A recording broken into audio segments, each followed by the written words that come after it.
España lleva décadas en permanente transformación. El boom económico, el urbanismo, las políticas de vivienda han dado lugar a unas ciudades más grandes y más desiguales en las que vivimos en función de la renta y del origen. Soy Juan Luis Sánchez. Hoy en Un Tema al Día: segregación, una nueva frontera.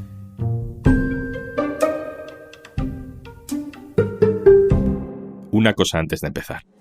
Hola, soy Ignacio Escolar, director del diario.es. El periodismo valiente solo es posible cuando detrás hay personas comprometidas que lo sostienen. Ayúdanos a seguir haciendo investigaciones exclusivas y a blindarnos ante los poderosos para seguir contándote lo que otros no quieren que sepas. Hazte socia, hazte socio en eldiario.es/socio.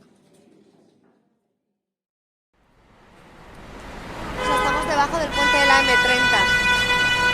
Hay muchas paradas de autobús y... De hecho, se ve un poco como una frontera, ¿no? El trasiego. ¿Por qué está mi compañera del diario.es, Gabriela Sánchez, debajo de uno de los puentes de la M30? En el puente de Vallecas en concreto. Gabriela dice algo de una frontera, y desde luego ella ha estado en muchas fronteras. Hemos hablado en este podcast con ella sobre Ceuta, sobre Melilla, pero ahora está en una zona urbana de Madrid. ¿Por qué entonces decimos que está en una frontera? Como se evidencia en el mapa, pues una vía bastante grande que es la M30 y como esa línea marca una suerte de perímetro fronterizo entre ese lado con más representación de puntos amarillos y el otro lado en la que la concentración de población extranjera baja y hay más población española. Te cuento, el equipo de datos del diario.es ha publicado un reportaje especial en el que estudian y analizan la segregación en España. Te dejo el enlace en la descripción del episodio. En ese reportaje hay un mapa en el que vemos cómo la concentración de población no europea en los barrios más pobres de España se ha disparado en los últimos años. Puede haber las mismas personas inmigrantes en una ciudad, o menos, o incluso más, pero ahora viven menos distribuidos, más juntos. Gabriela menciona los puntos amarillos. Esos puntos amarillos que evidenciaban, ¿no?, que había una mayor concentración de población extranjera. Hay zonas, como en la que se encuentra Gabriela, que si las miras en el mapa son alucinantes. A un lado, todo azul, al otro, todo amarillo. Esas zonas divisorias son también un tipo de frontera. Hoy visitamos varias de esas fronteras en diferentes ciudades españolas. Una de ellas está en esa M30, una carretera que divide una zona cara con mucha presencia de españoles, como es Retiro Pacífico. Mira, estamos pasando justo por varias urbanizaciones que no son de lujo como tal. Se ve algo más nueva la construcción, típicas urbanizaciones en las que algunas sí hay piscina, en otras no, hay portería, hay espacios. Mientras que al otro lado de esa M30 hay una zona como Vallecas. También. Ahora mismo que estamos en el bulevar de Puente de Vallecas, vemos varios comercios uno tras otro de comida latina. Por ejemplo, ahora mismo estoy enfrente a una taberna peruana, anuncian ceviche de pescado, anticucho con rachi, hay empanadillas, hay batidos tropicales, hay pollo. Raúl Sánchez, carbón. hola. Hola Juan Lu, ¿qué tal?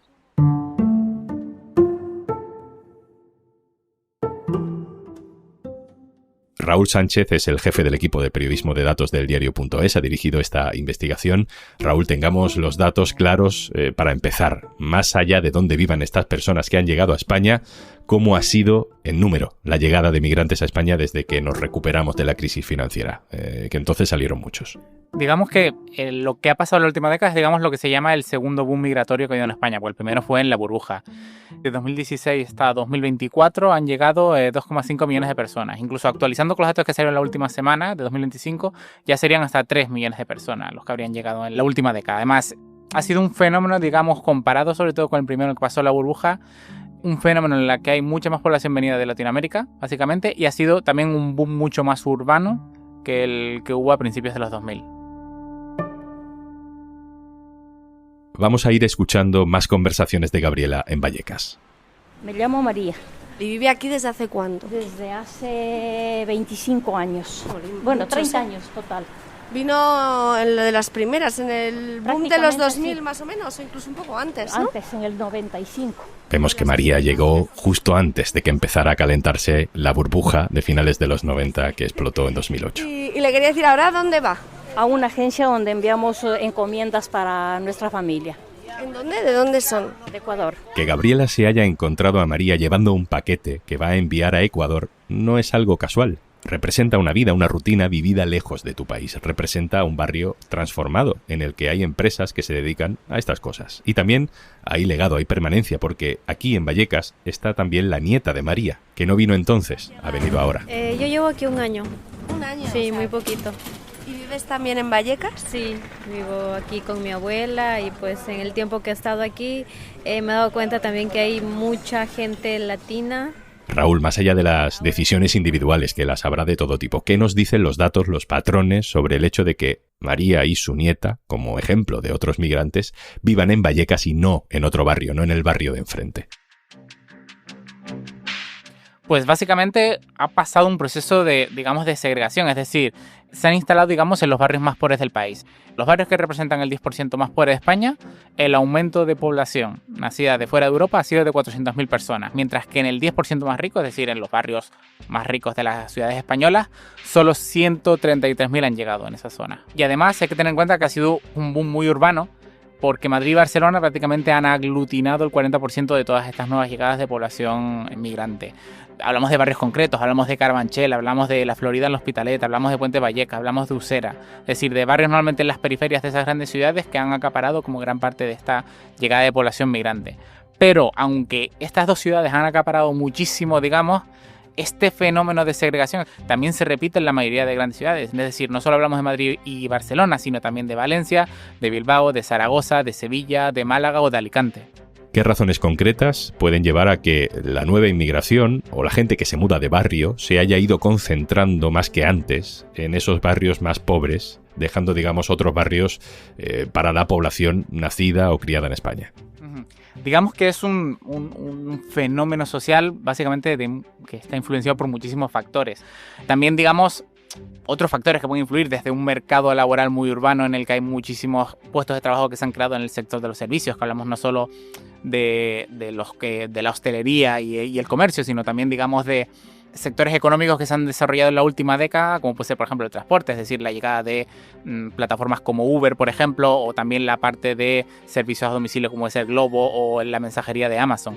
Y también, aparte, vulnerabilidades iniciales, es decir, de cómo la población migrante sufre muchísima más vulnerabilidad a nivel tanto social como administrativa, sobre todo en sus primeros años. Es decir, la capacidad que tienen ellos de encontrar trabajo, de acceder a una vivienda porque no tienen los papeles o porque no tienen, digamos, la situación administrativa correcta o muchas veces incluso por desconocimiento, normalmente potencia la concentración donde hay menos requisitos, digamos. Y aparte, que esto está muy vinculado a las redes de apoyo, que donde vive algún conocido, algún compatriota es donde más te vas a ir. Es decir, muchas de las personas con las que nosotros hablábamos, lo que nos contaban es que yo me vine a este barrio porque conocí a un amigo que tenía un piso o una habitación disponible, o porque mis padres vivían acá, o porque tenía un amigo que me ofreció trabajo y además me ofreció una habitación en su casa. Hay vulnerabilidades totales que no existen para la población local, digamos.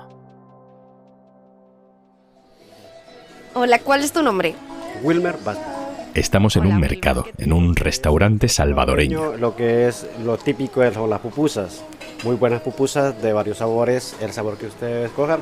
Igual hay un plato fuerte, lo que es la carne asada. Es otro caso que nos confirma lo que contaba Raúl. La red familiar tira y acaba siendo clave en que las familias se asienten en un sitio o en otro. Sí, aquí vive una prima y una amiga que es de Honduras, pues ellas me dijeron, si tú quieres venirte para acá, pues aquí hay una habitación disponible y igualmente por el precio, muy cómodo. Vamos a otras dos ciudades que en el equipo de Un Tema al Día conocemos bien también, Alicante y Sevilla. No son Madrid, pero tienen sus fronteras. A un lado, más riqueza y gente española. Al otro, más pobreza y gente migrante. Cuestión de calles, de parques, de pocos metros.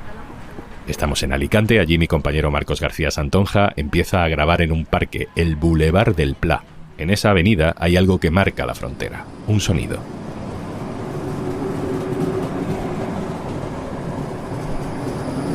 El sonido del tranvía, que conecta un barrio humilde con el resto de la ciudad, pero que sobre todo ha facilitado la construcción de un barrio nuevo, al otro lado del tranvía.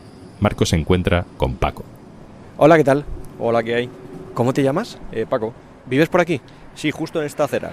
¿Te has fijado que justo esta zona, este parque, este bulevar, hace un poco de frontera entre una zona y otra, un poco entre el barrio de toda la vida de Carolinas y la zona más nueva de construcción. Sí, evidentemente la zona aquí donde estamos, que es justo la frontera entre la parte antigua y la zona residencial, si miramos hacia los edificios de ahí enfrente, vemos que son edificios de nueva construcción. Todos son edificios de zona residencial con piscina, parque de niños, etcétera, etcétera. Y justo esta parte que estamos hacia atrás son todos edificios de construcción antigua. Evidentemente la zona más nueva, por llamarlo de alguna forma, está mejor cuidada, más arboleda, aceras más grandes. Un dato que nos sirve para medir la brecha de clase entre barrios apenas separados por una calle es el precio de la vivienda. De hecho, incluso la valoración de mi piso, si yo tuviese que venderlo, de mi casa, es superior a la de la calle atrás. Y es la misma manzana, ¿no? Y es la misma manzana, y es el mismo edificio. En cambio no tiene nada que ver la valoración de una calle, porque esto es un bulevar, donde tenemos el tranvía justo aquí enfrente, donde hay mucho más comercios modernos, peluquerías, etcétera, etcétera.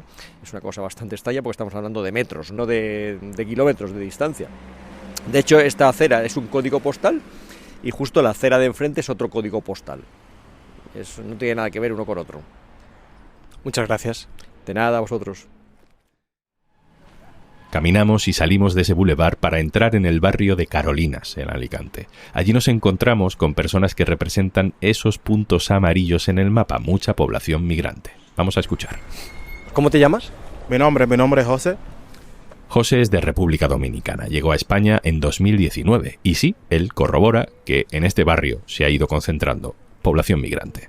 Hay muchísimo, yo te voy a ser sincero, pero hay mucho, por ejemplo, hay muchos dominicanos, muchos colombianos, muchos venezolanos, muchos argentinos. José tiene esa sensación de frontera cuando sale de su barrio, cuando sale de Carolinas. Atraviesa apenas unas calles y lo que se encuentra es completamente distinto. Dejemos que lo explique él. Sí, aquí eso pasa, como te voy a ser sincero, yo me peluqueo allá arriba, y yo cuando voy subiendo en el bus, hay un barrio, antes de tú llegar a la 1000 viviendas, y ese barrio, bro, ese barrio de pijo. Igual que aquí, Galviné, tú cruzas Galviné, ese barrio, brother, es de pijo. Esta es la zona de aquí de los latinos, vamos a decir, esa es la zona de los infelices. Sí, en broma, porque eso es lo que se ve. Porque tú te vas ahora mismo, vamos a Galviné y tú vas a notar el cambio. Y siendo eso como lo has descrito, que es tal cual, tú notas que esta zona, Carolinas, todo esto, de alguna manera está más descuidada, está peor tratada por el ayuntamiento, por lo público, que esa zona.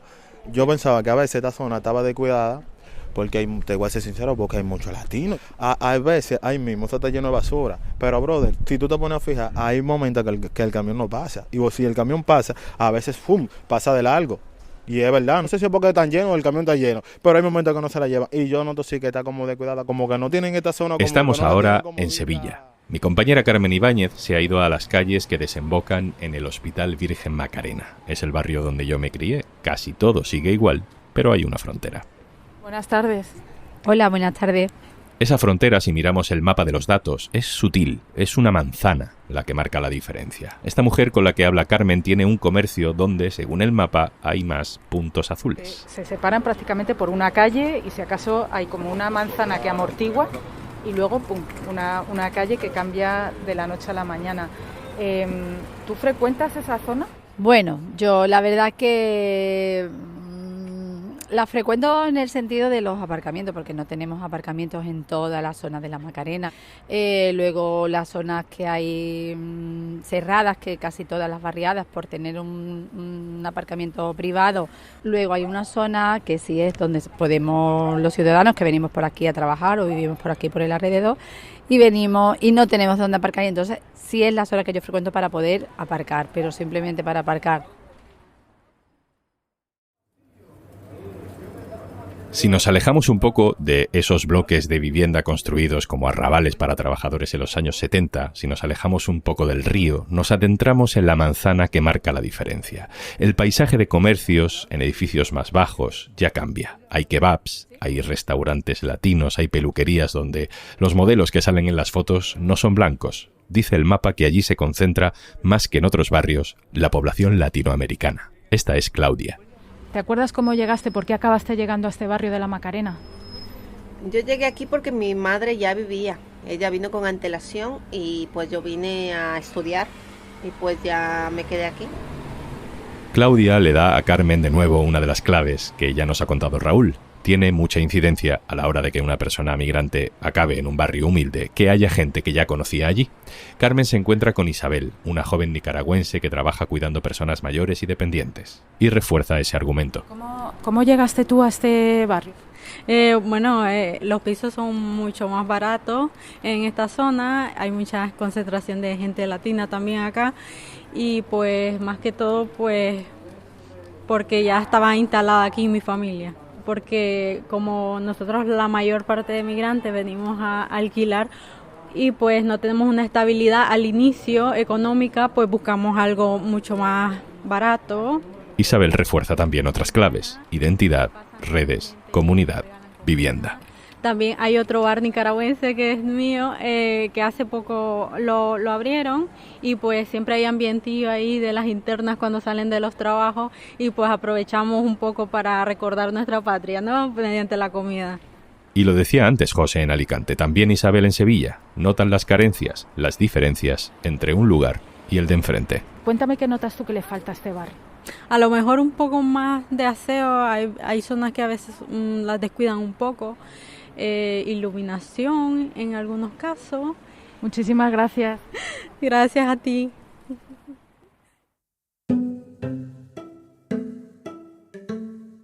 Raúl, vuelvo contigo para terminar. En el reportaje habláis en todo momento de segregación, de aumento de la segregación, que obviamente no es un fenómeno puramente nuevo. ¿De qué manera afecta a las ciudades, a sus habitantes, a los propios migrantes, que las ciudades se hayan conformado sin que nadie parezca hacer nada para remediarlo de esta manera? Yo diría que lo primero que hay que aclarar con respecto a España es que, digamos, nuestros niveles de segregación, sobre todo a nivel racial, no son tan elevados como puede ser en otros países de nuestro entorno, en el que puedes encontrar barrios en el que, por ejemplo, un grupo étnico, un grupo racial, básicamente es el 90 o el 99% de la población de esa zona. Pero sí creo que es relativamente preocupante este aumento que ha habido en la última década. Es decir, el código postal influye en muchísimas cosas y especialmente en tus oportunidades futuras. En los servicios públicos a los que accedes, influye en tu esperanza de vida, influye en tu entorno educativo, y uno de los efectos que tiene de tener, digamos, ciudades cada vez más cerradas, en el sentido de con grupos sociales más compactos, es menos diversidad, menos igualdad de oportunidades y al final menos, digamos, desarrollo social conjunto. Entonces, ¿cuál es el problema con esto? Que esta, digamos, desigualdad económica que se está creando en las ciudades va a estar cada vez más marcada a nivel racial. Es decir, que ahora los barrios pobres van a ser barrios extranjeros y los barrios ricos van a ser barrios de locales o nativos. Raúl Sánchez, jefe de periodismo de datos en eldiario.es. Gracias. Muchas gracias.